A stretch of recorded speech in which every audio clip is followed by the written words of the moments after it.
Hello everyone, welcome to another lecture of organizational behavior and today our topic is cognitive dissonance. Cognitive dissonance क्या होता है उसके बारे में स्टडी करेंगे. बेसिकली चैप्टर नंबर 3 है एटीट्यूड एंड जॉब सेटिस्फैक्शन. तो हम कॉग्निटिव डिसोनेंस के बारे में देखते हैं. Introduction. Discrepancy between an attitude and a behaviour. Eating a donut while thinking of reducing weight leads to psychological discomfort called cognitive dissonance. जब तेज़ाद हो आपके यानी कि डिफरेंस हो, डिस्क्रिपेंसी हो आपके एटीट्यूड और आपके बिहेवियर के बीच में. मिसाल के तौर पे कि आप डोनट खा रहे हैं, while eating donut you are thinking to reducing of your weight. आप डोनट खाते हुए सोच रहे हैं कि मुझे अपना जो वेट है वो कम करना चाहिए. अब मीन्स के हम सोच क्या रहे हैं, हमारी फीलिंग्स क्या है, हमारा एटीट्यूड क्या है, लेकिन हमारा बिहेवियर क्या है. अब इस तरह की जो थिंकिंग है लीड्स टू साइकोलॉजिकल डिस्कम्फर्ट. दिमागी तौर पे जो हमारा आप नफ्सियाती तौर पे कह सकते हैं कि डिस्कम्फर्ट, परेशानी पैदा हो जाती है और इसी परेशानी को हम कहते हैं कॉग्निटिव डिसोनेंस. ठीक है, इल्मी इख्तलाफ होना कि आपका एटीट्यूड डिफरेंट है लेकिन आपका बिहेवियर डिफरेंट है. कि आप डोनट खाते हुए कह रहे हैं कि यार मैंने डाइट करनी है या मैंने अपना वेट लूज़ करना है. कि आप खा वो चीज़ रहे हैं जिससे वेट बढ़ता है लेकिन आप सोच क्या रहे हैं. ठीक है. Cognitive dissonance theory suggests that an underlying psychological tension is created when an individual's behavior is inconsistent with his or her thoughts and belief. अब cognitive dissonance को अगर आप उर्दू में पढ़ेंगे तो इनमें इख्तलाफ आ जाता है.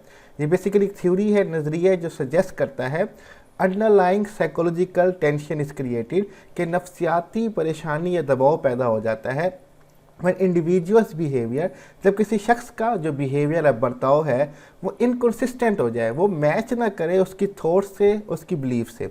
मीन्स के वो क्या सोचता है, उसके यकीन क्या है, वो सोचता कुछ हो रहा है, उसकी यकीन कुछ हो रहा है, लेकिन वो बिहेवियर कुछ डिफरेंट शो कर रहा है. तो इससे उसके माइंड में साइकोलॉजिकल आप कह सकते हैं कि टेंशन या डिस्कम्फर्ट पैदा होगी और इसी को हम क्या कहेंगे, cognitive dissonance. This underlying tension then motivate an individual to make an attitude change that would produce consistency between thoughts and behaviour. ये जब अंडरलाइंग टेंशन है, दबाव है, परेशानी है, ये उस शख्स को मोटिवेट करेगी, उसको जोर देगी कि वो अपने एटीट्यूड के अंदर या बिहेवियर के अंदर चेंज ले आए ताकि दोनों के बीच पे कंसिस्टेंसी आ जाए, यकसानियत आ जाए उसके थॉट्स के बीच में और उसके बिहेवियर के बीच में. आगे चलते हैं. The stronger the discrepancy between thoughts the greater the motivation to reduce it. जितनी ज़्यादा हमारे ख्यालात और हमारे बिहेवियर में फ़र्क होगा उतनी ज़्यादा हमें मोटिवेशन होगी कि इस फ़र्क को क्या करें, हम कम करें. यहाँ पे एक और एग्जांपल हमारे पास पेश की गई है. Imagine confronting a sunbather with the information that excessive sun exposure is leading to cause of skin cancer. कि एक सन बाथर है, ठीक है, जो कि सन बाथ ले रहा है बीच के ऊपर बैठ के, ठीक है, गर्मी को एंजॉय कर रहा है. ठीक है. अब उसको इन्फॉर्मेशन मिलती है कि अपने स्किन को ज़्यादा एक्सपोजर करेंगे सन की तरफ, मीन कि आप ज़्यादा देर धूप में सन बाथ करेंगे तो इससे स्किन कैंसर हो सकता है. द टू थॉट, अब इससे दो थॉट पैदा होती हैं. सन बाथिंग कैन कॉज कैंसर, कि मैं सन बाथिंग जो है वो वजह बनती है कैंसर की. And I am sunbathing, और मैं सन बाथ ले रहा हूँ, मुझे पता भी है कि सन बाथ कैंसर करता है और मैं सन बाथ ले रहा हूँ. Will cause the discomfort of cognitive dissonance. अब इससे क्या होगा, आपकी इल्मी इख्तलाफ पैदा होता है और आपको परेशानी हो जाती है. Consequently discomfort motivate an individual to reduce it. अब नतीजतन क्या होगा, ये जो डिस्कम्फर्ट है, ये परेशानी है, ये इंडिविजुअल को मोटिवेट करेगा कि ये जो परेशानी है इसको क्या किया जाए, ख़त्म किया जाए. ये कॉग्निटिव डिसोनेंस है, इसको ख़त्म किया जाए. To bring consistency in our behaviour and thought we can do following thing. अब अपने बिहेवियर और थॉट में कंसिस्टेंसी यानी कि यकसानियत लाने के लिए हम क्या कुछ कर सकते हैं. ठीक है, जिससे डिस्क्रिपेंसी जो है, इख्तलाफ है, वो कम हो जाए. Change our behaviour upon acquiring the additional information we might stop sunbathing. कि हम अपना बिहेवियर चेंज कर सकते हैं. जैसे हमें एडिशनल इन्फॉर्मेशन मालूमात मिली है तो हम सन बाथ लेना बंद कर देंगे. ठीक है, एक तो हम इस तरह से अपना बिहेवियर और एटीट्यूड सेम कर सकते हैं. Second, we change our thought by denying the evidence showing a link between sun exposure and skin cancer. या तो हम अपने सोच को ही बदल लें और जो सबूत हमें दिए गए हैं कि सन बाथिंग करने से या सन के पास एक्सपोजर करने से स्किन कैंसर होता है, हम इस बात को माने ही ना.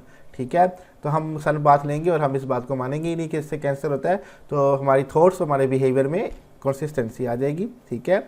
या एक और तरीका है, वो might think that sun exposure is necessary for body to produce vitamin D which is important for bone health. हम ये सोच सकते हैं कि जो सन एक्सपोजर है, यानी कि सन बाथ करना या सूरज की रोशनी में बैठना, ये बहुत ज़्यादा ज़रूरी है बॉडी के लिए कि वो प्रोड्यूस करे विटामिन डी, जो कि हमारे हड्डियों की, बोन की हेल्थ के लिए बड़ी इंपॉर्टेंट है। अमंग अदर बेनिफिट, और उसके और भी बहुत सारे बेनिफिट हो सकते हैं। Therefore, they may decide a little sun bathing is good for our health, कि कुछ सन बात ले लिया जाए, ज़्यादा ना लिया जाए, कुछ सन बात ले जाए जो हमारी बॉडी के लिए, हेल्थ के लिए, सेहत के लिए अच्छा होगा।